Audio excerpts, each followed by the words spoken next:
안녕하세요. 제 얘기 한번 들어보실래요? 나는 박혜분, 올해 71. 요양보호사가 된 지 벌써 12년째다. 새벽 5시 알람이 울렸다. 몸은 무겁지만 손은 익숙하게 움직였다. 세수를 하고 낡은 손목시계를 차고 거울을 보니 주름진 얼굴이 비쳤다. 젊었을 적 미인이라는 소리를 들었지만 이젠 세월의 흔적이 역력했다. 하지만 눈빛만큼은 여전히 또렷했다. 버스를 2번 갈아타고 도착한 곳은 서울 중심가의 고급 종합병원. 오늘 새로 맡게 된 환자는 보통 환자가 아니었다. 성한그룹 전 회장. 이름만 들어도 재벌가의 거물, 신문에 수없이 나왔던 그 사람이다. 탈의실에서 동료들이 웅성거렸다. 박 선생님 들었어요? 오늘 맞는 환자 성한그룹 회장이래요. 식물인간 상태래. 말도 못하고 반응도 없대. 가족들은 돈은 많은데 냉정하다던데. 그냥 방치하다시피 한데. 누군가는 동정 어린 표정을 지었고 누군가는 귀찮다는 듯 고개를 저었다. 하지만 나는 조용히 가운을 입으며 생각했다. 내겐 누구든 한 사람의 환자일 뿐이야. 재벌이든 노숙자든 내 손길이 필요한 사람이면 그만이었다. 12년간 수많은 환자를 돌봤지만 나는 한 번도 사람을 지위로 구분한 적이 없었다. 병실 문 앞에 섰다. VIP 병실이라는 표지판이 붙어 있었다. 심호흡을 하고 문을 밀었다. 넓은 병실 안은 고급스러웠다. 가죽 소파, 커다란 창문, 값비싼 그림들. 하지만 그 모든 것이 무색하게 침대 위에 한 사람은 깊은 잠에 빠진 듯 누워 있었다. 성한그룹 전 회장. 한때 수천 명의 직원을 거느렸던 사람. 한마디에 수백억이 오갔을 사람. 하지만 지금은 가느다란 숨소리만이 그의 존재를 증명할 뿐이었다. 주름 가득한 얼굴, 움직이지 않는 몸. 생명유지 장치의 규칙적인 신호음만이 병실을 채웠다. 나는 조용히 다가가 창문을 열었다. 봄바람이 스며들었다. 회장님, 안녕하세요. 오늘부터 회장님을 돌봐드릴 박혜분입니다. 대답은 없었다. 당연했다. 식물인간 상태라고 했으니까. 나는 익숙하게 환자 상태를 체크하기 시작했다. 맥박, 호흡, 체온. 모든 것이 안정적이었다. 침대 시트를 정리하고 옆 테이블을 닦았다. 그때였다. 내가 침대 왼쪽에서 오른쪽으로 걸음을 옮기는 순간 뭔가 이상한 느낌이 들었다. 나를 보는 시선 같은 것. 나는 멈춰 서서 회장님의 얼굴을 바라봤다. 그리고 발견했다. 회장님의 동공이 아주 미세하게 흔들리고 있었다. 마치 내 움직임을 따라오는 것처럼. 설마. 나는 다시 천천히 반대편으로 움직여 봤다. 그러자 또다시 회장님의 눈동자가 미세하게 내 쪽을 향했다. 분명했다. 우연이 아니었다. 심장이 두근거렸다. 손이 떨렸다. 나는 회장님의 침대 가까이 다가가 그의 손을 조심스레 잡았다. 차갑지만 따뜻한 온기가 느껴졌다. 회장님, 나는 떨리는 목소리로 말했다. 들리세요? 제 말이 들리시나요? 대답은 없었다. 하지만 나는 알 수 있었다. 이분은 들을 수 있다. 보고 있다. 깨어 있다. 회장님, 나는 그의 손을 더욱 꼭 잡았다. 제가 옆에 있을게요. 걱정 마세요. 제가 회장님을 지켜드릴게요. 그 순간 회장님의 눈가가 아주 미세하게 떨렸다. 나는 직감했다. 이분은 지금 이 순간 모든 것을 느끼고 있다. 외로움도 두려움도, 그리고 지금 내가 건네는 위로도. 그날부터 나는 결심했다. 이분을 그저 식물인간으로 대하지 않겠다고. 한 사람의 인간으로 존중하고 보살피겠다고. 다음 날부터 나는 회장님께 말을 걸기 시작했다. 회장님, 좋은 아침입니다. 오늘은 날씨가 참 좋아요. 침대 시트를 갈면서도 계속 이야기했다. 봄바람이 병원 창문으로도 들어오네요. 벚꽃이 피려나 봐요. 회장님도 좋아하세요, 벚꽃. 대답은 없었다. 당연했다. 하지만 나는 멈추지 않았다. 저는 어릴 적에 시골에서 자랐어요. 봄이면 진달래를 따다가 화전도 부쳐 먹고 그랬죠. 회장님의 팔을 부드럽게 마사지하며 옛 이야기를 들려줬다. 그때 회장님의 눈가가 미세하게 떨렸다. 나는 멈췄다. 그리고 조심스럽게 물었다. 회장님, 제 말 들리세요? 다시 한번 눈가가 떨렸다. 마치 대답하듯이. 나는 가슴이 뛰었다. 그래, 이분은 듣고 계신 거야. 점심시간 간호사들이 탈의실에 모였다. 박 선생님, 회장님한테 계속 말 거시던데요. 젊은 간호사가 물었다. 네, 그러면 안 되나요? 아니, 그녀는 난처한 표정을 지었다. 식물인간은 의식이 없잖아요. 반응도 없는데 말을 걸면 뭐해요? 옆에 있던 선배 간호사가 거들었다. 맞아요. 그냥 일만 하시면 돼요. 말 걸어봤자 들리지도 않는데. 나는 조용히 고개를 저었다. 아니요. 이분, 제 말 들으세요. 네. 간호사들이 놀란 표정으로 나를 봤다. 회장님 눈동자가 움직여요. 제가 말할 때마다 반응하세요. 박 선생님, 그건 그냥 반사작용일 거예요. 아니에요. 나는 확신에 차서 말했다. 분명히 들으시고 보고 계세요. 간호사들은 서로 눈빛을 교환했다. 저 할머니가 너무 환자에게 감정이입하는 거 아닌가 하는 표정이었다. 하지만 나는 신경 쓰지 않았다. 12년간 수많은 환자를 돌보며 배운 게 있었다. 의학이 설명하지 못하는 것들이 분명히 존재한다는 것. 그리고 사람의 직감은 때때로 기계보다 정확하다는 것. 오후 다시 병실로 돌아갔다. 회장님, 점심 드실 시간이에요. 영양제를 준비하며 계속 말을 걸었다. 오늘 메뉴는 단호박죽이에요. 제가 맛봤는데 달콤하더라고요. 비위관을 통해 영양제를 주입하면서도 나는 회장님의 얼굴을 살폈다. 그리고 발견했다. 내가 움직일 때마다 회장님의 눈동자가 나를 따라왔다. 내가 왼쪽으로 가면 왼쪽으로, 오른쪽으로 가면 오른쪽으로. 회장님, 나는 그의 손을 잡았다. 제가 느끼는 게 맞죠? 회장님은 지금 저를 보고 계시죠? 그 순간 회장님의 눈에서 눈물 한 방울이 천천히 흘러내렸다. 나는 숨이 멎는 줄 알았다. 회장님, 눈물을 조심스럽게 닦아드리며 나는 말했다. 괜찮아요. 이제 괜찮아요. 제가 여기 있어요. 회장님 혼자가 아니에요. 회장님의 눈에서 또 다시 눈물이 흘렀다. 얼마나 외로웠을까. 의식은 깨어 있는데 말도 움직이지도 못한 채, 세상과 단절된 채 누워만 있어야 했던 시간들.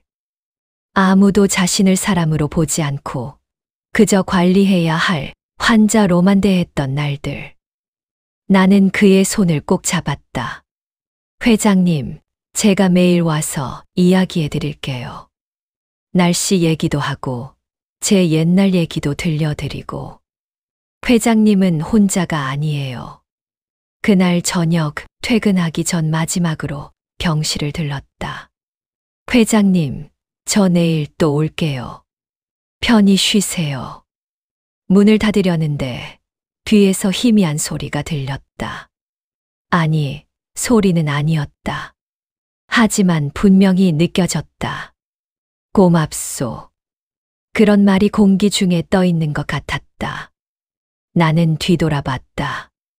회장님은 여전히 조용히 누워 계셨다. 하지만 그의 눈빛이 달라져 있었다. 더 이상 공허하지 않았다. 그 안에 사람이 살아 있었다. 일주일이 지났다. 나는 매일 회장님과 이야기를 나눴다. 일방적인 대화였지만 회장님은 눈빛과 미세한 움직임으로 응답했다. 그런데 문제는 회장님의 가족들이었다. 어느 목요일 오후 병실 문이 거칠게 열렸다. 아버지. 장남이었다. 명품 정장을 입고 비싼 시계를 찬 40대 중반의 남자.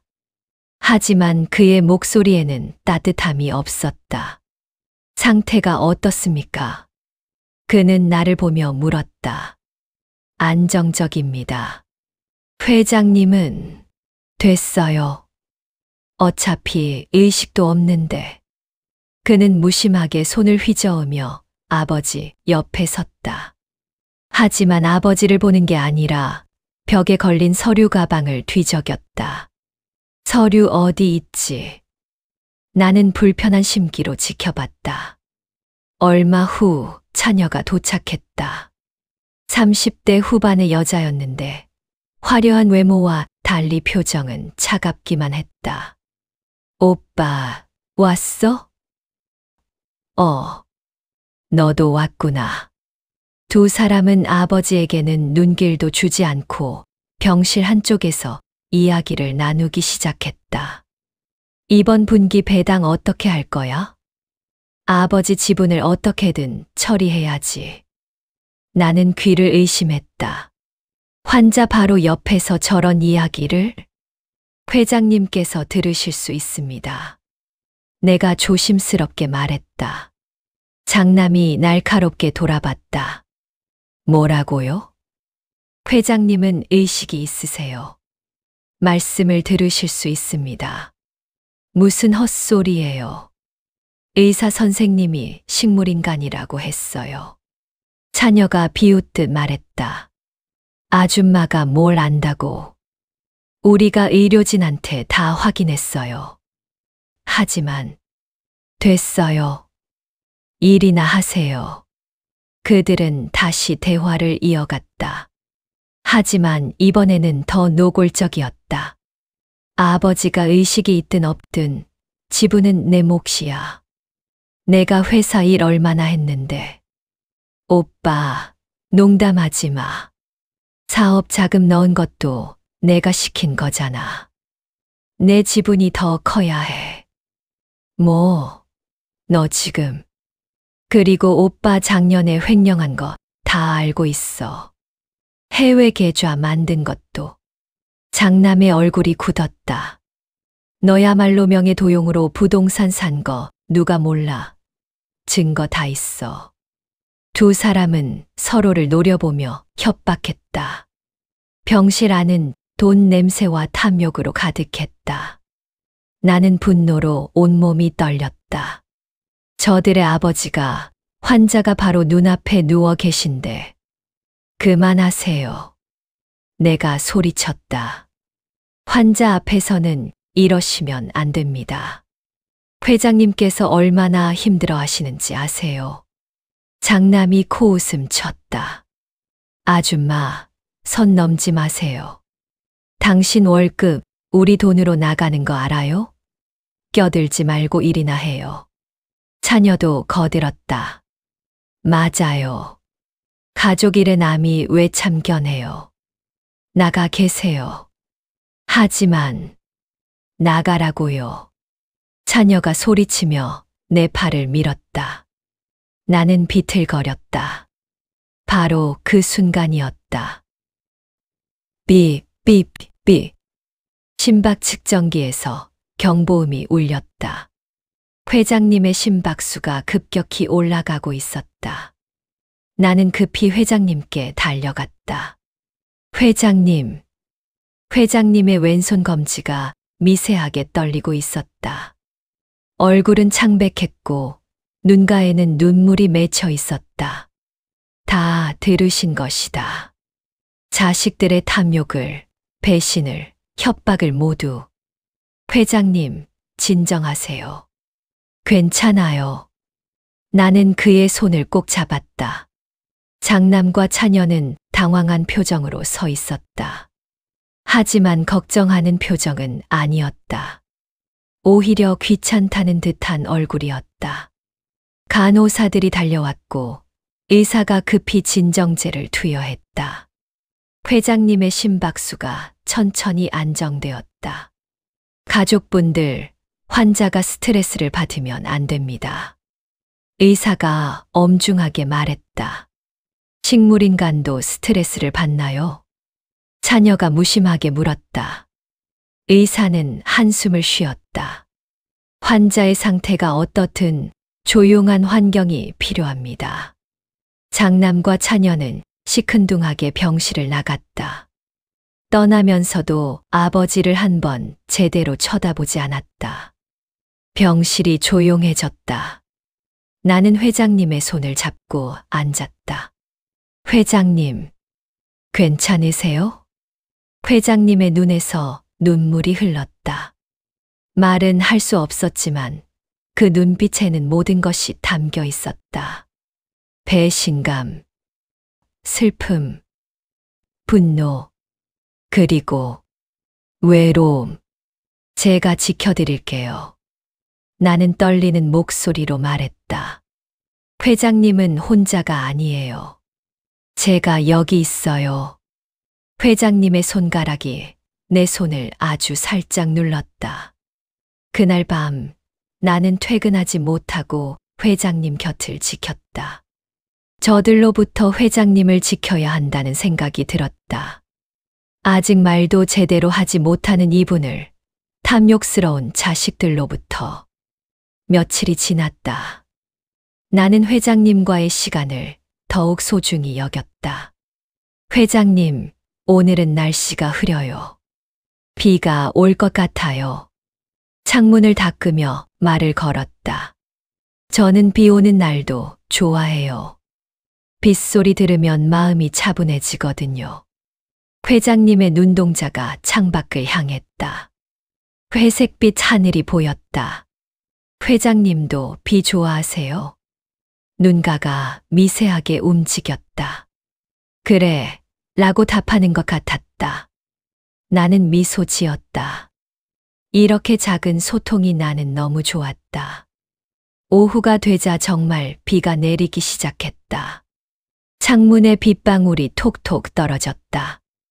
회장님, 제가 책 읽어드릴까요? 나는 가방에서 늘 들고 다니는 시집을 꺼냈다. 제가 좋아하는 시인이 있어요. 윤동주 시인. 책을 펼치고 조용히 읽기 시작했다. 죽는 날까지 하늘을 우러러 한 점 부끄럼이 없기를. 시를 읽는 동안 회장님은 고요히 들으셨다. 눈을 감고 계셨지만 듣고 계신다는 걸 알 수 있었다. 한 편의 시를 다 읽었을 때였다. 회장님의 눈에서 눈물 한 줄기가 흘러내렸다. 회장님, 나는 얼어붙었다. 조심스럽게 눈물을 닦아드렸다. 왜 우세요? 제가 뭘 잘못했나요? 회장님은 눈을 뜨셨다. 그리고 나를 똑바로 바라보셨다. 그 눈빛에는 깊은 슬픔과 감사함이 담겨 있었다. 나는 그의 손을 잡았다. 괜찮아요. 울고 싶으시면 우세요. 참지 않으셔도 돼요. 회장님의 눈에서 눈물이 계속 흘렀다. 얼마나 외로웠을까? 얼마나 무서웠을까? 말도 못하고 움직이지도 못한 채 이 방에 갇혀 있었던 시간들. 아무도 자신을 보지 않고 아무도 사람으로 대하지 않았던 날들. 회장님은 혼자가 아니에요. 나는 떨리는 목소리로 말했다. 제가 여기 있어요. 매일 올게요. 이야기도 들려드리고 책도 읽어드릴게요. 그날 저녁 퇴근하려던 순간이었다. 담당 의사 김 선생님이 나를 불렀다. 박 선생님, 잠깐 이야기 좀 할까요? 우리는 상담실로 갔다. 의사는 진지한 표정으로 말했다. 박 선생님이 맞았어요. 네. 회장님, 의식이 있어요. 나는 숨이 멎는 줄 알았다. 의사는 차트를 보여주며 설명했다. 최근 며칠간 관찰한 결과 회장님은 분명히 외부 자극에 반응하고 있어요.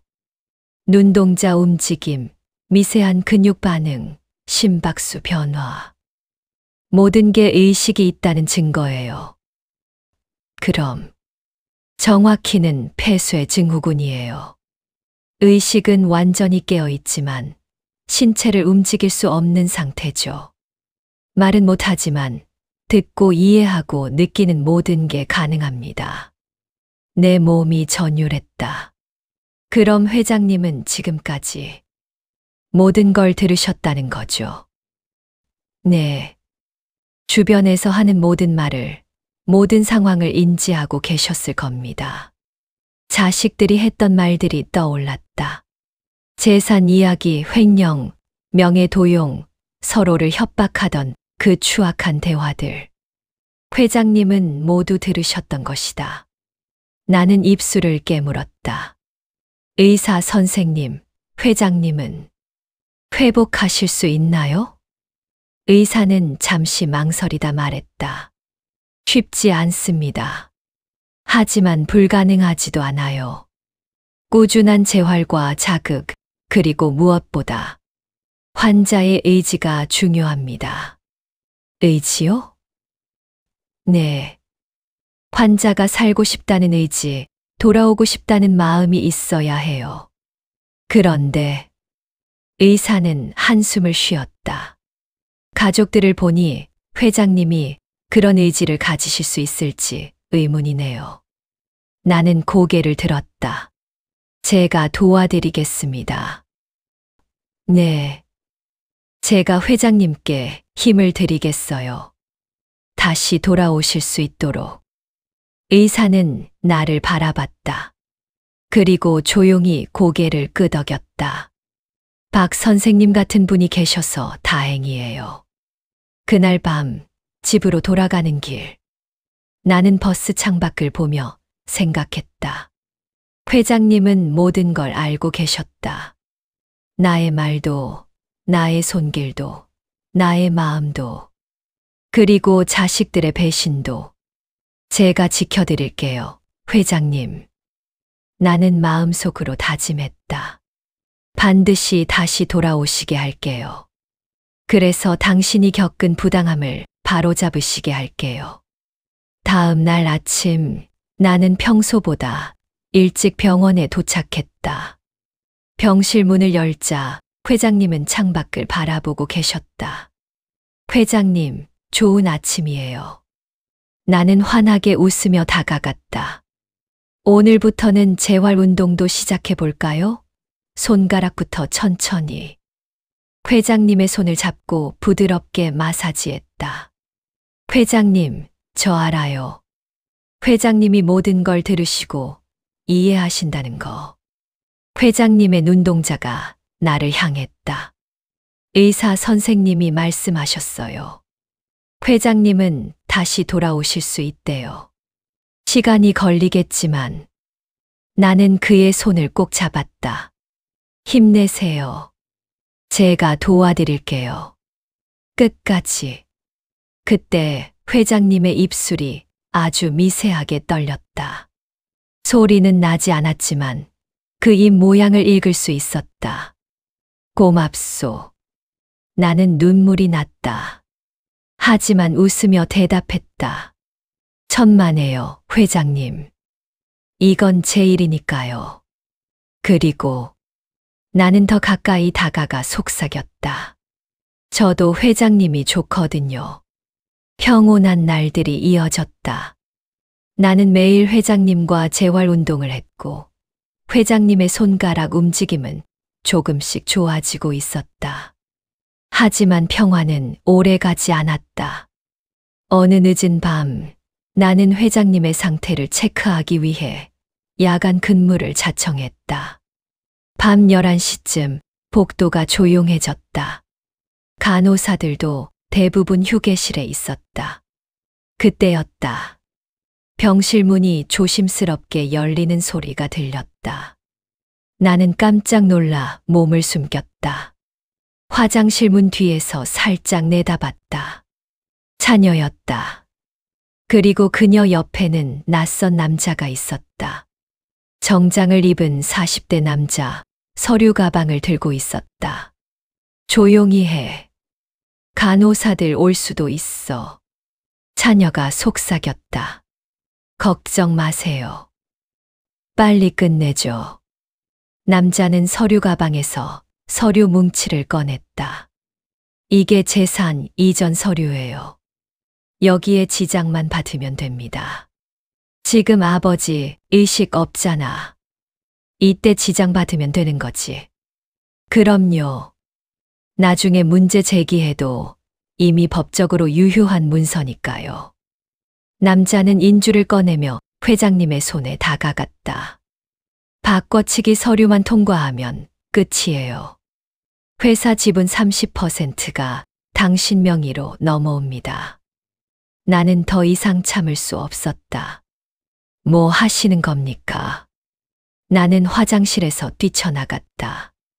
두 사람은 깜짝 놀라 돌아봤다. 당신, 왜 여기 있어? 차녀의 얼굴이 창백해졌다. 환자분을 해치지 마세요. 당장 나가세요. 나는 회장님 앞을 가로막고 섰다. 남자가 위협적으로 다가왔다. 아줌마, 보지 않은 걸로 하고 조용히 나가요. 안 그러면 안 돼요. 이건 범죄예요. 경찰 부를 거예요. 나는 주머니에서 핸드폰을 꺼냈다. 차녀가 날뛰며 내게 달려들었다. 이 할멈이. 그녀는 나를 세게 밀었다. 나는 균형을 잃고 바닥에 쓰러졌다. 허리가 바닥에 부딪히며 찌릿한 통증이 왔다. 박 선생님. 복도에서 간호사가 달려왔다. 바로 그 순간이었다. 삐. 회장님의 심박 측정기에서 날카로운 경보음이 울렸다. 심박수가 급격히 요동치고 있었다. 회장님. 나는 고통을 참으며 일어나 회장님께 달려갔다. 회장님의 얼굴은 창백했고 온몸에 땀이 흥건했다. 눈은 크게 떠진 채 천장을 응시하고 있었다. 하지만 그 눈빛에는 분노가 담겨 있었다. 회장님, 진정하세요. 괜찮아요. 제가 여기 있어요. 나는 떨리는 손으로 그의 손을 잡았다. 의료진이 급히 달려왔다. 무슨 일이에요? 저 사람들이. 나는 차녀와 남자를 가리켰다. 하지만 그들은 이미 서류를 챙겨 도망가려 하고 있었다. 잡아요. 저 사람들 환자분을 해치려 했어요. 경비원이 달려와 두 사람을 붙잡았다. 나요. 나 이 병원 VIP 보호자야. 차녀가 소리쳤다. 보호자가 환자를 해치려 했다고요? 담당 의사 김 선생님이 엄중한 표정으로 다가왔다. CCTV 확인하겠습니다. 경찰도 부르겠어요. 차녀의 얼굴이 하얗게 질렸다. 아니. 오해예요. 그냥 경찰이 판단할 일입니다. 의사는 단호하게 말했다. 병실이 순식간에 아수라장이 되었다. 경비원이 차녀와 남자를 붙잡고 간호사들은 회장님의 상태를 체크했다. 나는 여전히 회장님의 손을 잡고 있었다.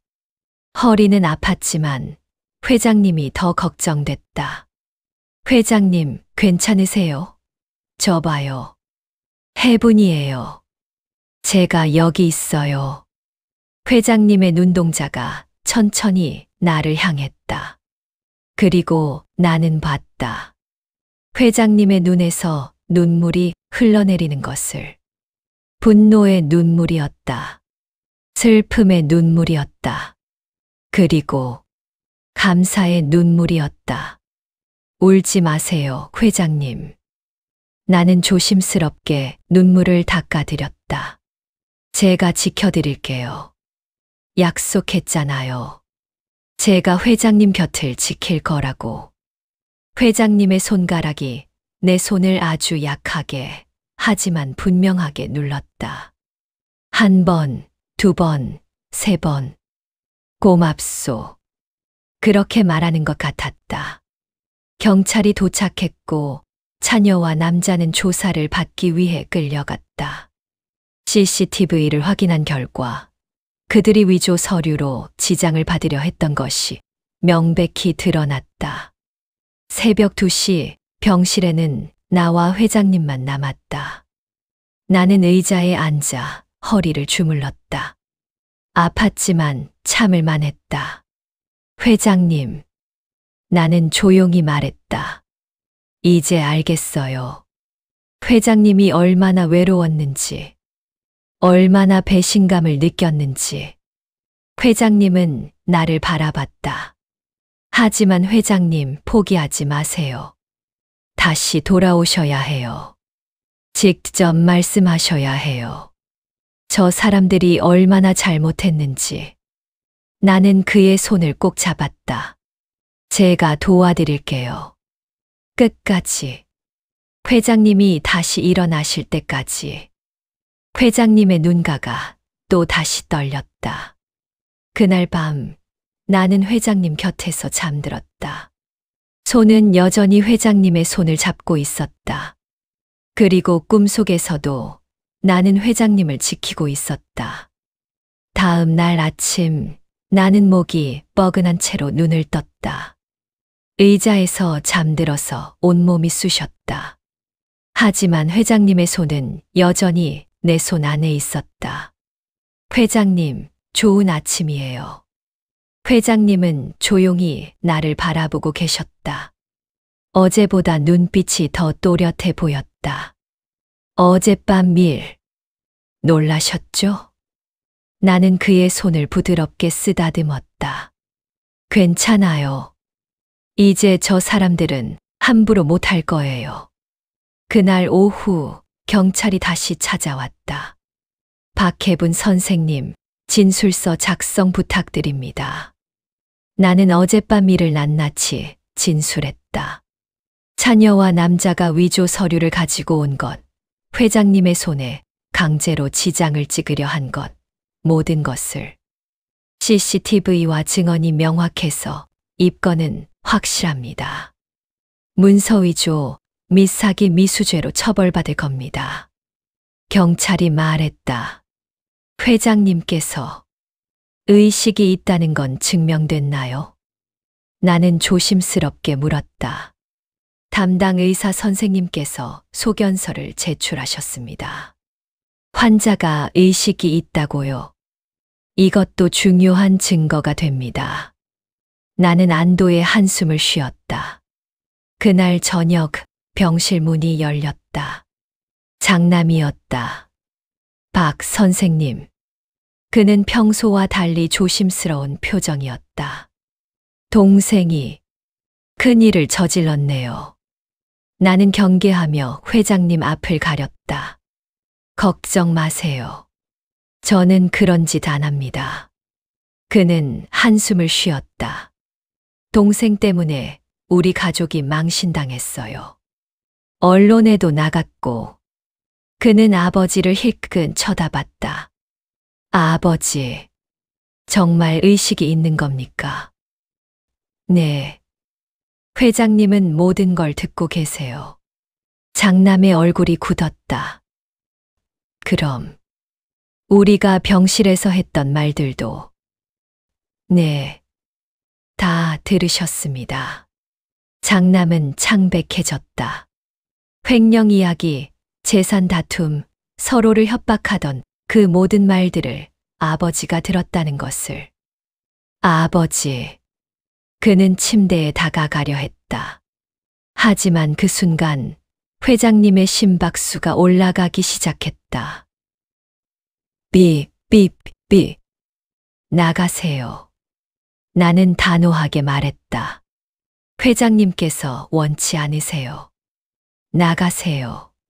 장남은 멈칫했다.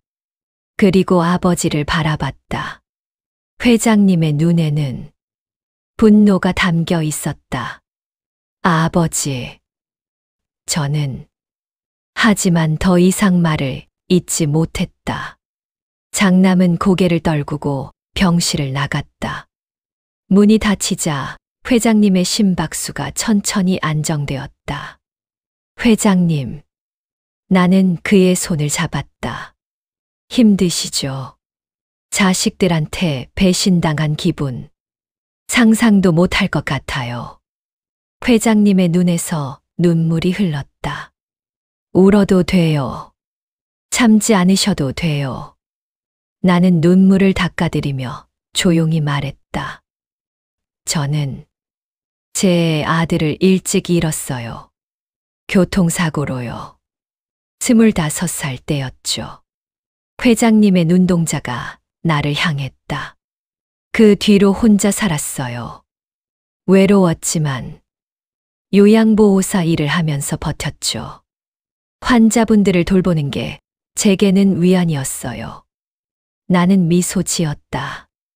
그래서 회장님 마음을 조금은 알 것 같아요. 혼자라는 게 얼마나 힘든지. 회장님의 손가락이 내 손을 눌렀다. 하지만 회장님, 이제는 혼자가 아니에요. 제가 있잖아요. 그날 밤 10시쯤이었다. 갑자기 회장님이 숨을 거칠게 쉬기 시작했다. 회장님. 나는 급히 일어났다. 호흡이 불규칙했다. 얼굴이 창백해지고 식은땀이 흘렀다. 간호사님, 의사 선생님. 나는 긴급 호출 버튼을 눌렀다. 의료진이 급히 달려왔다. 산소 포화도가 떨어지고 있어요. 응급처치 시작. 간호사들이 분주하게 움직였다. 나는 한쪽 구석에서 떨리는 마음으로 지켜봤다. 제발 괜찮으셔야 해요. 1시간여의 응급처치 끝에 회장님의 상태가 안정되었다. 의사가 나를 불렀다.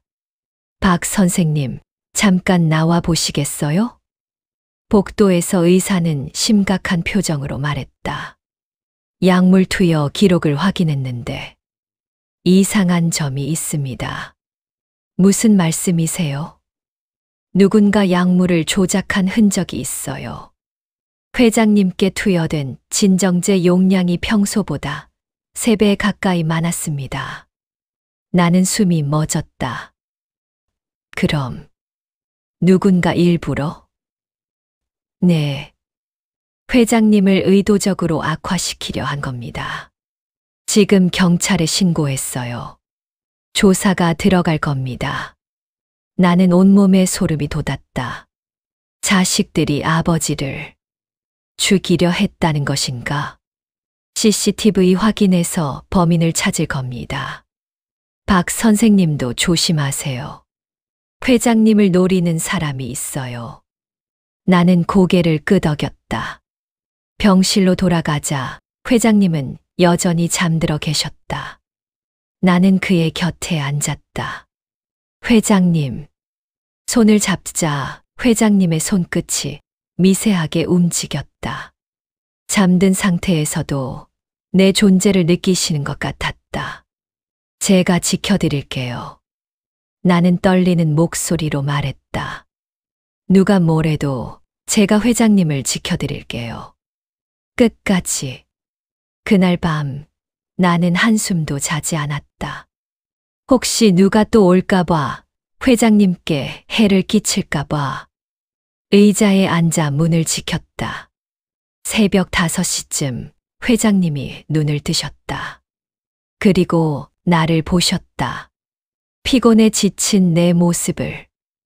회장님의 눈에서 눈물이 흘렀다. 나는 급히 다가가 손을 잡았다. 괜찮아요, 회장님. 저는 괜찮아요. 회장님의 입술이 미세하게 떨렸다. 소리는 없었지만 이 모양으로 알 수 있었다. 미안하오. 고맙소. 나는 고개를 저었다. 미안할 것 없어요. 이게 제가 해야 할 일이에요. 그리고 나는 미소 지었다. 저도 회장님이 필요해요. 회장님은 이제 제 가족 같은 분이니까요. 회장님의 손이 내 손을 꼭 눌렀다. 그 순간 나는 알았다. 우리는 이제 그냥 환자와 간병인이 아니었다. 서로에게 유일한 가족이 되어가고 있었다. 약물 조작 사건 이후 병원 측은 보안을 강화했다. 회장님의 병실 앞에는 24시간 경비가 배치되었고 출입자는 철저히 통제되었다. 나는 더욱 열심히 회장님을 돌봤다. 매일 아침 재활 운동을 시작했다. 손가락을 하나씩 움직이는 연습, 팔을 구부리는 운동, 목을 천천히 돌리는 훈련. 회장님, 오늘은 이 손가락을 움직여 볼까요? 처음에는 반응이 미약했다. 하지만 포기하지 않았다. 괜찮아요. 천천히 하면 돼요. 시간은 많아요. 한 달이 지났다. 회장님의 검지손가락이 조금씩 움직이기 시작했다. 회장님, 움직였어요. 나는 기쁨에 눈물이 날 것 같았다. 의사들도 놀라워했다. 환자가 이렇게 빨리 회복하는 건 드문 일입니다. 박 선생님의 헌신 덕분이에요. 간호사들도 인정했다. 2달째가 되었을 때 회장님의 입술이 미세하게 떨리기 시작했다. 회장님, 말씀하려고 하시는 거예요. 나는 귀를 가까이 댔다. 희미한 숨소리 같은 것이 들렸다. 천천히 하세요. 급하지 않아요. 눈물이 났다. 회장님이 소리를 내려고 노력하고 계셨다. 3달째. 어느 화창한 봄날 오후였다. 나는 평소처럼 회장님께 책을 읽어드리고 있었다. 그리고 그들은 행복하게 살았답니다. 동화책을 덮으며 미소 지었다. 회장님, 오늘 이야기는 어땠어요? 그때였다. 나는 얼어붙었다. 회장님.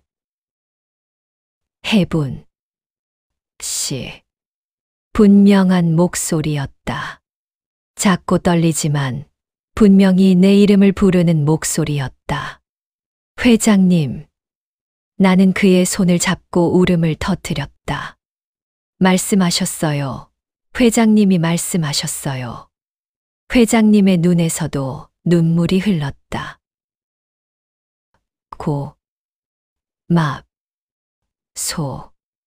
아니에요. 제가 더 감사해요. 나는 손을 맞잡고 한참을 울었다. 의료진이 급히 달려왔다. 모두가 놀라워했다. 기적이에요. 정말 기적입니다. 담당 의사가 감격스러운 표정으로 말했다. 그날 이후 회장님의 회복은 빨라졌다. 말은 여전히 느리고 어눌했지만 조금씩 문장을 만들기 시작했다. 혜분 씨, 덕분에 살았소. 천만에요, 회장님. 처음으로 내 이름을 불러주고 사람으로 대해준 분이었소. 회장님의 눈빛이 깊어졌다. 나는 오랫동안 회장으로만 살았소. 돈으로, 권력으로, 하지만 사람으로 대접받은 건 당신이 처음이요. 나는 고개를 저었다. 회장님은 그냥 사람이에요. 돈이나 지위 이전에 한 사람의 인간이에요. 고맙소. 정말. 그날 저녁 나는 오랜만에 일찍 퇴근했다. 집으로 가는 버스 안에서 창밖을 보며 생각했다. 회장님이 돌아오셨다. 가슴이 벅찼다. 기쁨과 안도감이 밀려왔다. 그리고 다른 감정도. 나는 회장님을 단순히 환자로만 보지 않게 되었다. 이건 뭐지? 가슴이 두근거렸다. 71의 나이에 이런 감정을 느낄 줄은 몰랐다. 다음 날 아침 병원에 도착하니 회장님의 병실 앞이 소란스러웠다. 무슨 일이에요? 아, 박 선생님. 회장님이 혼자서 앉으셨어요. 나는 급히 병실로 들어갔다. 회장님은 침대에 반쯤 몸을 일으키고 계셨다.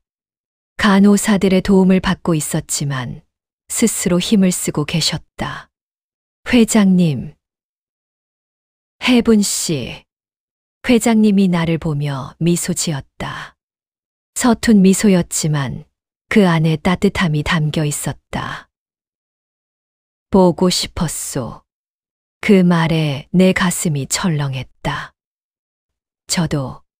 저도 회장님 보고 싶었어요. 나도 모르게 나온 말이었다. 의사가 흥분한 표정으로 말했다. 회장님, 이 속도라면 몇 달 안에 걷는 것도 가능할 것 같습니다. 그럼 좋겠소. 회장님이 나를 바라보며 말했다. 혜분 씨와 함께 걷고 싶소. 내 얼굴이 화끈 달아올랐다. 네, 그날이 꼭 올 거예요. 나는 그의 손을 잡았다. 회장님도 내 손을 꼭 잡았다. 그 순간 병실 문이 열렸다. 장남과 막내 아들이 들어왔다. 아버지가 말을 한다고. 그들은 믿을 수 없다는 표정으로 다가왔다. 회장님의 얼굴이 굳었다. 나가라. 아버지. 나가라고 했다. 회장님의 목소리는 약했지만 분명했다. 아버지, 우리는 너희가 한 짓을 다 안다. 나가. 장남과 막내는 창백해졌다. 아버지, 오해해요. 저희는 나가. 회장님이 처음으로 큰 소리를 냈다. 힘이 들어간 목소리였다. 두 사람은 어쩔 수 없이 병실을 나갔다. 문이 닫히자 회장님은 숨을 몰아쉬었다. 회장님, 괜찮으세요? 괜찮소. 당신이 옆에 있으니. 회장님이 내 손을 더 꼭 잡았다. 나는 알았다. 회장님에게 나는 이제 단순한 간병인이 아니었다. 그리고 나에게도 회장님은 더 이상 환자가 아니었다. 그로부터 한 달 후 회장님은 휠체어에 앉을 수 있게 되었다. 말도 훨씬 자연스러워졌다. 혜분 씨, 오늘 날씨가 참 좋소. 그러게요, 회장님. 산책 나가실래요? 그러고 싶소. 나는 휠체어를 밀고 병원 정원으로 나갔다.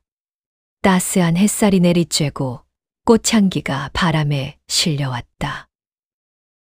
기분이 좋소. 회장님이 눈을 감고 말했다. 다시 세상을 느낄 수 있다는 게 얼마나 감사한지. 회장님이 포기하지 않으셨으니까요. 아니요.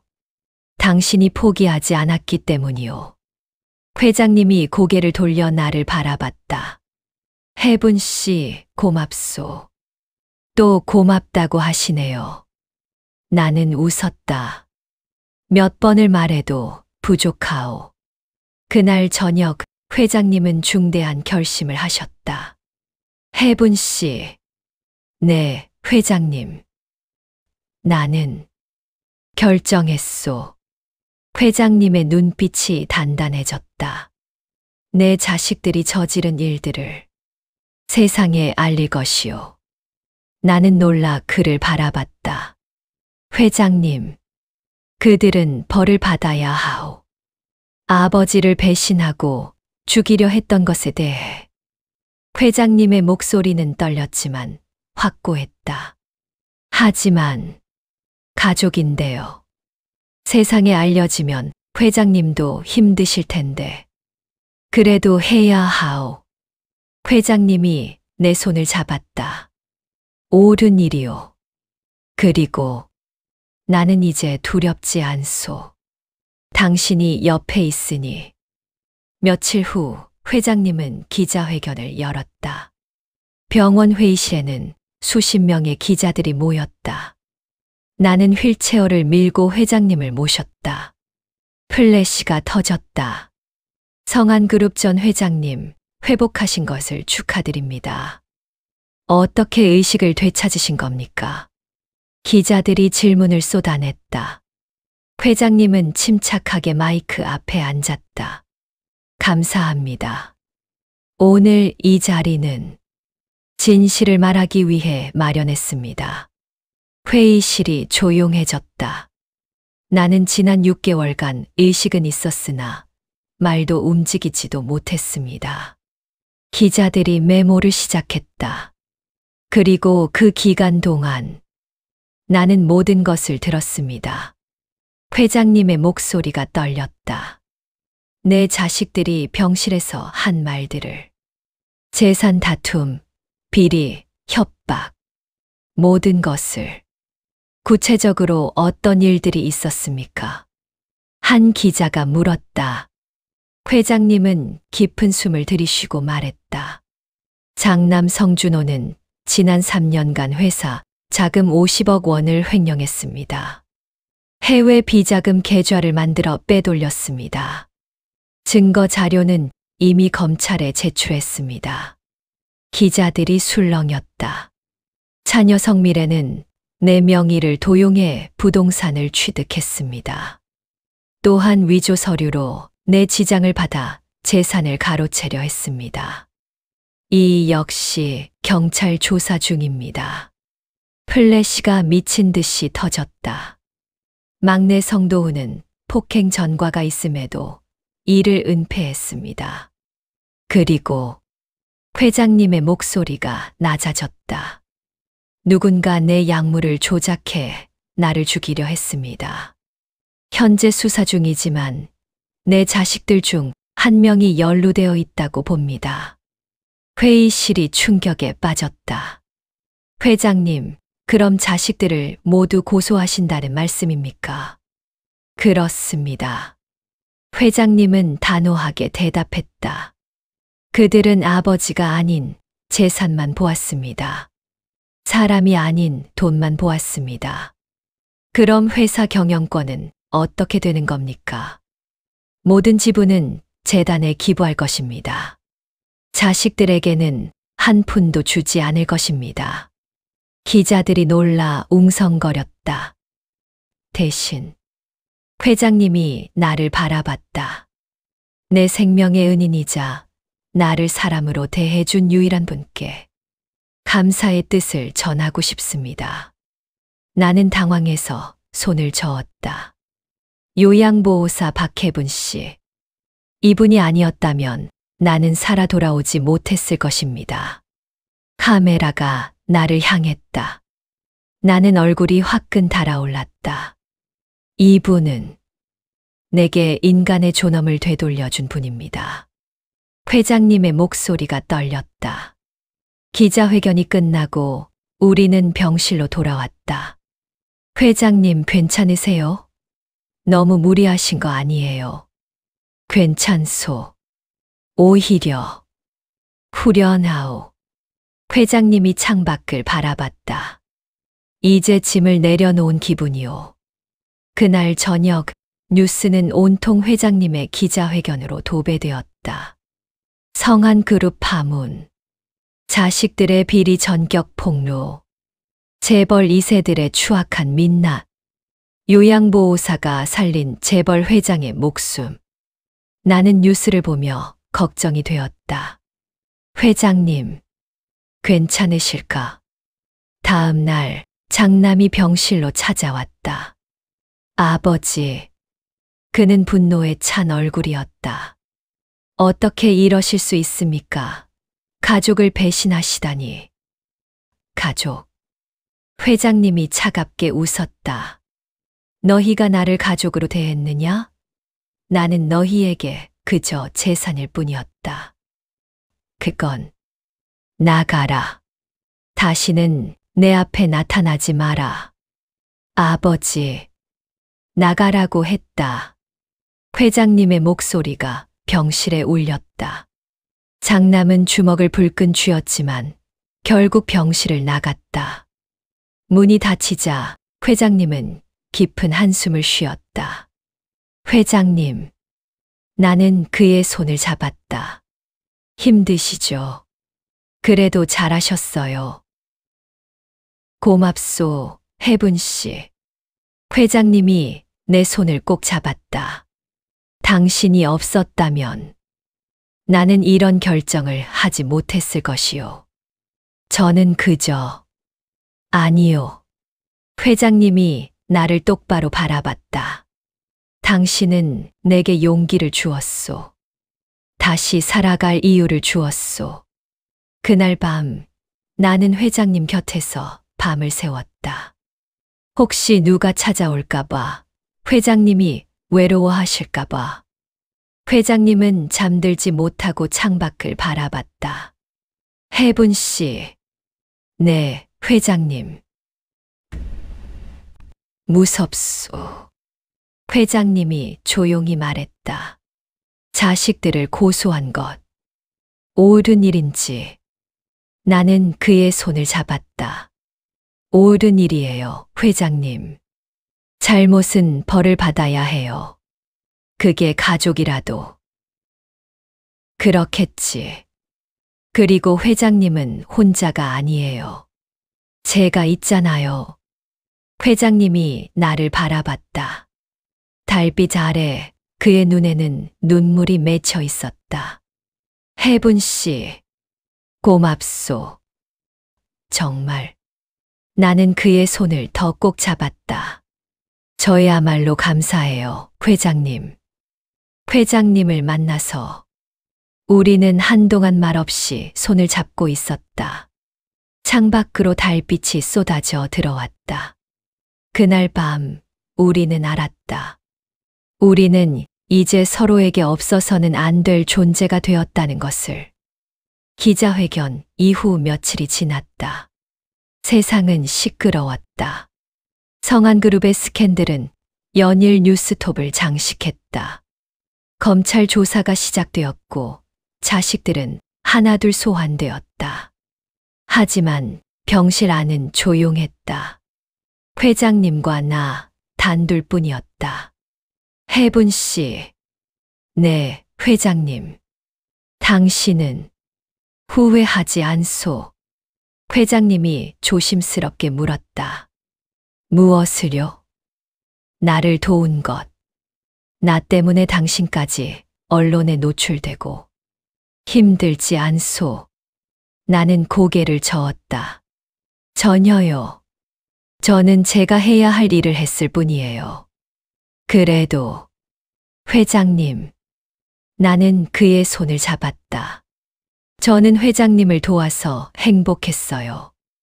회장님이 다시 돌아오시는 걸 보는 게 제 인생에서 가장 보람된 일이었어요. 회장님의 눈가가 붉어졌다. 혜분 씨. 며칠 후 회장님은 처음으로 보행 연습을 시작했다. 물리치료사와 나의 도움을 받아 천천히 발을 내디뎠다. 잘하셨어요, 회장님. 한 걸음 더. 나는 옆에서 격려했다. 회장님은 땀을 흘리며 한 걸음 앞으로 나아갔다. 힘들지만 기분이 좋소. 그럼요. 곧 혼자서도 걸으실 수 있을 거예요. 그렇게 되면 회장님이 나를 바라봤다. 당신과 함께 산책하고 싶소. 내 가슴이 콩콩 뛰었다. 네, 꼭 그렇게 해요. 한 달 후 회장님은 지팡이를 짚고 걸을 수 있게 되었다. 우리는 병원 정원을 천천히 걸었다. 봄은 가고 여름이 왔다. 햇살이 따갑고 매미 소리가 울렸다. 혜분 씨. 네, 회장님. 나는 당신에게 빚졌소. 아니에요, 회장님. 아니요. 빚졌소. 목숨의 빚을. 회장님이 걸음을 멈추고 나를 바라봤다. 그래서 부탁이 있소. 말씀하세요. 회장님은 잠시 망설이더니 조심스럽게 입을 열었다. 내 곁에 계속 있어 주겠소. 나는 멍하니 그를 바라봤다. 저는 이미 회장님 곁에 있잖아요. 아니요. 내 말은. 회장님의 목소리가 떨렸다. 요양보호사로서가 아니라 그저 한 사람으로 내 곁에 있어 달라는 뜻이오. 내 심장이 크게 뛰었다. 회장님, 나는 73이오. 이제 많이 늙었지. 하지만 회장님이 내 손을 잡았다. 당신과 함께 있을 때 나는 다시 살아있다고 느끼오. 당신이 없는 내 인생은 상상할 수 없소. 나는 말문이 막혔다. 혜분 씨, 나는 당신을 사랑하오. 그 말에 눈물이 났다. 71의 나이에 이런 고백을 들을 줄은 꿈에도 몰랐다. 저는 그냥 요양보호사예요. 회장님과는 너무 다른 사람이에요. 그게 무슨 상관이요? 회장님이 내 손을 더 꼭 잡았다. 나는 재벌도 회장도 아니요. 그저 당신을 사랑하는 한 남자일 뿐이요. 회장님, 대답하지 않아도 좋소. 다만 생각해 주시오. 남은 생을 나와 함께 해줄 수 있는지. 그날 밤 나는 잠을 이룰 수 없었다. 회장님의 고백이 귓가에 맴돌았다. 나를 사랑한다고. 나는 창밖을 바라봤다. 솔직히 말하면 나도 회장님에게 마음이 있었다. 처음엔 그저 환자였다. 하지만 시간이 지나며 회장님은 내게 특별한 존재가 되었다. 그의 미소, 그의 목소리, 그의 따뜻한 손길. 모든 것이 내 마음을 두근거리게 했다. 하지만 나 같은 사람이 회장님 곁에 있어도 될까? 다음 날 아침 나는 평소보다 일찍 병원에 도착했다. 회장님은 창가에 서서 밖을 바라보고 계셨다. 회장님, 좋은 아침이에요. 회장님이 돌아봤다. 혜분 씨, 어젯밤에 한 말 부담스러웠다면 미안하오. 아니에요. 나는 다가가서 그의 손을 잡았다. 저도 회장님이 좋아요. 회장님의 눈이 커졌다. 정말이요? 네. 처음엔 환자로만 봤어요. 하지만 이제는 나는 미소 지었다. 이제는 회장님 없는 제 하루를 상상할 수 없어요. 회장님의 눈에서 눈물이 흘렀다.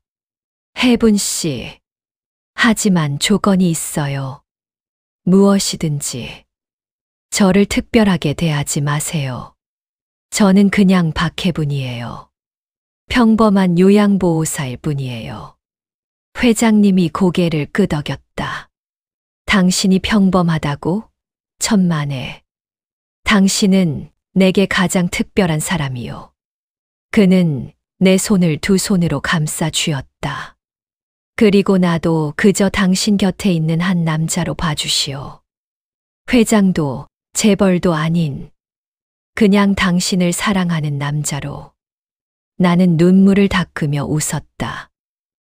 그럼 앞으로 잘 부탁드려요, 회장님. 아니요. 이제부터는. 회장님이 미소 지었다. 그냥 이름을 불러주시오. 나는 성민재요. 민재 씨. 그렇소, 혜분 씨. 우리는 서로를 바라보며 웃었다. 그날 오후 우리는 병원 정원을 함께 걸었다. 손을 맞잡고 천천히 행복하게. 지나가는 사람들이 우리를 쳐다봤지만 우리는 신경 쓰지 않았다. 혜분 씨. 네. 고맙소. 내 인생에 와줘서. 저야말로요, 민재 씨. 제 인생에 와주셔서. 햇살이 따스했다. 새들이 노래했다.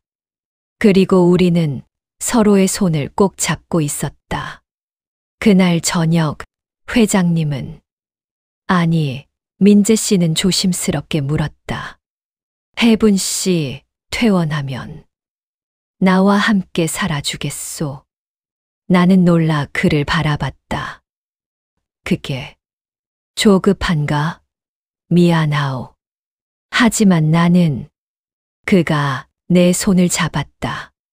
당신과 떨어져 있고 싶지 않소.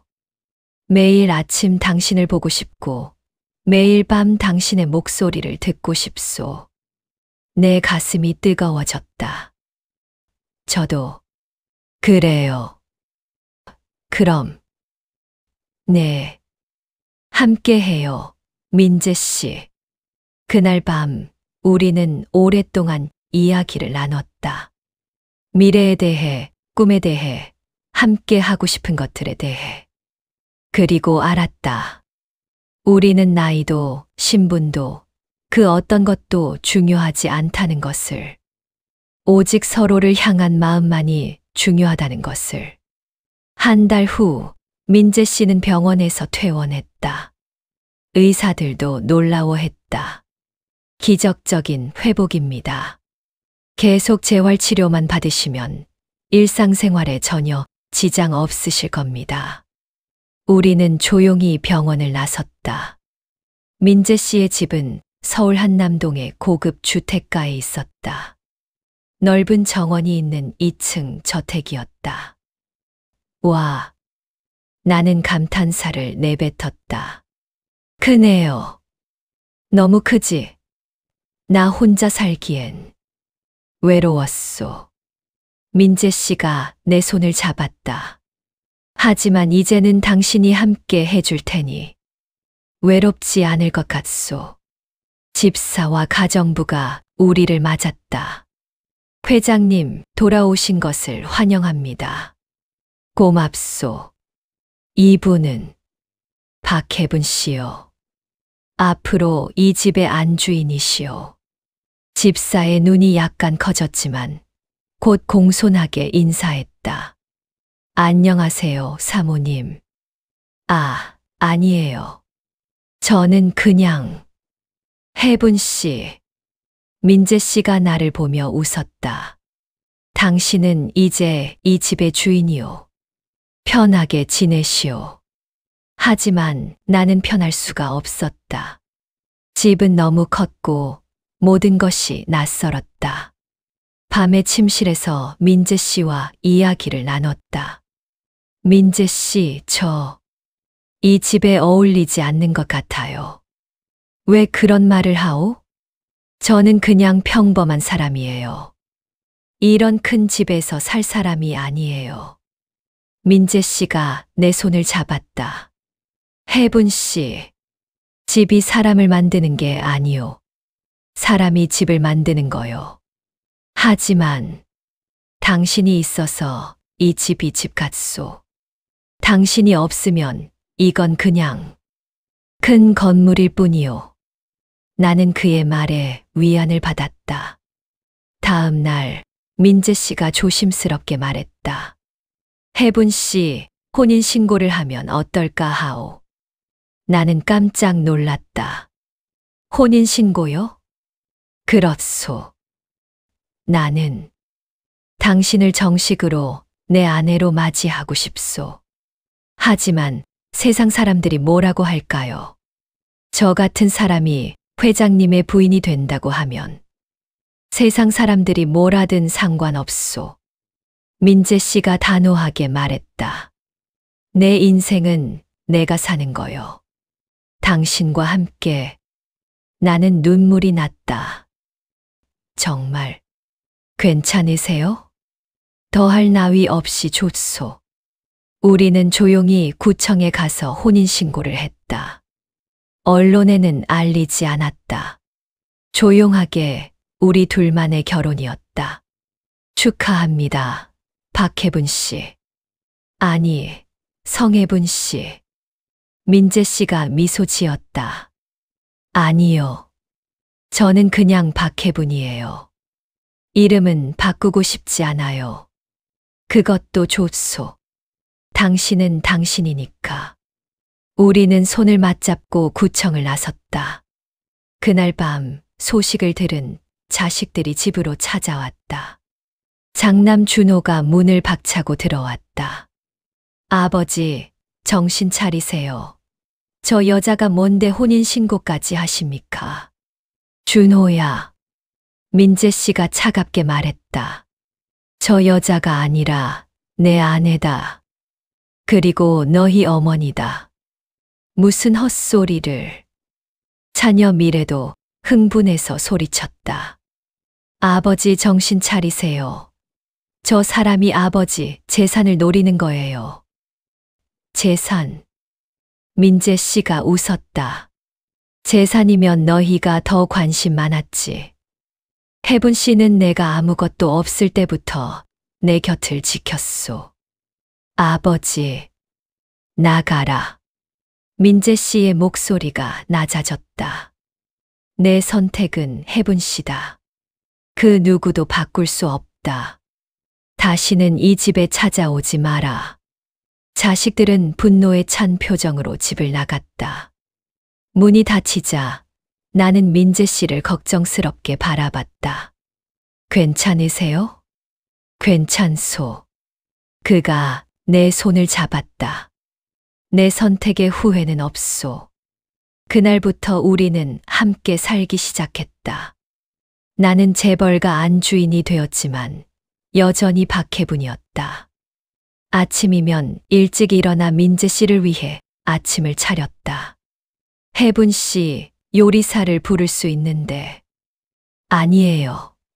제가 직접 만들고 싶어요. 된장찌개, 계란말이, 김치. 소박한 밥상이었지만 민재 씨는 행복해했다. 이런 밥상이 얼마만인지 모르겠소. 맛있어요? 세상에서 가장 맛있소. 식사 후에는 함께 산책을 나갔다. 민재 씨는 지팡이 없이도 걸을 수 있게 되었다. 혜분 씨 덕분이요. 제가 뭘 했다고요? 당신이 있어서 나는 다시 걷고 싶어졌소. 당신과 함께 걷고 싶어서. 우리는 손을 맞잡고 한남동 거리를 걸었다. 사람들이 우리를 쳐다봤다. 성안그룹 회장과 요양보호사의 결혼 소식은 이미 언론에 알려져 있었다. 하지만 우리는 신경 쓰지 않았다. 오후에는 정원에서 차를 마셨다. 민재 씨, 행복하세요. 이보다 더 행복할 수 있을까 싶소. 그가 내 손을 잡았다. 혜분 씨, 고맙소. 내 곁에 와줘서. 저야말로 감사해요. 나는 미소 지었다. 민재 씨를 만나서 제 인생이 완전히 바뀌었어요. 나도 마찬가지요. 당신을 만나서 나는 비로소 사람으로 살게 됐소. 저녁이면 함께 TV를 보거나 책을 읽었다. 민재 씨는 내게 시를 읽어주곤 했다. 당신을 처음 만난 날, 당신이 내게 윤동주 시를 읽어주었지. 기억하세요? 물론이요. 그날 나는 처음으로 희망을 느꼈소. 밤이면 침실에서 이야기를 나눴다. 혜분 씨, 네, 후회하지 않소. 뭐려? 나 같은 늙은이와 결혼한 것. 나는 그의 손을 잡았다. 민재 씨도 70이 넘으셨지만 저도 71예요. 우리 똑같아요. 그렇지. 그가 웃었다. 우리는 똑같소. 서로에게 딱 맞는 사람들. 한 달이 지나고 2달이 지났다. 우리는 평범하고 행복한 일상을 살았다. 민재 씨는 매일 말했다. 혜분 씨 덕분에 나는 다시 사람으로 살게 됐소. 나는 대답했다. 이젠 제가 민재 씨를 지켜드릴게요. 끝까지. 어느 날 저녁 정원에서 함께 석양을 바라봤다. 혜분 씨. 네. 나는 행복하오. 민재 씨가 내 어깨에 머리를 기댔다. 당신과 함께라면 남은 생이 짧아도 후회 없소. 나는 그의 손을 꼭 잡았다. 우리 오래오래 함께해요, 민재 씨. 그러고 싶소. 당신과 함께. 석양이 아름다웠다. 우리는 손을 맞잡고 그 풍경을 바라봤다. 재벌가의 안주인이 되었지만 나는 여전히 박혜분이었다. 평범하고 소박하지만 진심으로 사랑하는 박혜분. 그리고 민재 씨도 더 이상 회장이 아니었다. 그는 그저 나를 사랑하는 한 남자였다. 우리는 그렇게 행복하게 살았다. 단 한 사람의 따뜻한 손길이 누군가의 삶을 되살립니다. 말하지 못하고 움직이지 못해도 그의 마음은 세상 누구보다 또렷하게 살아 있었고, 한 사람의 진심은 결국 잃어버린 존엄을 다시 깨워냈습니다. 끝까지 시청해 주셔서 감사합니다. 이 이야기가 마음에 남았다면 구독과 좋아요, 그리고 댓글로 여러분의 생각을 들려주세요. 여러분의 한마디가 다음 이야기를 이어가는 힘이 됩니다.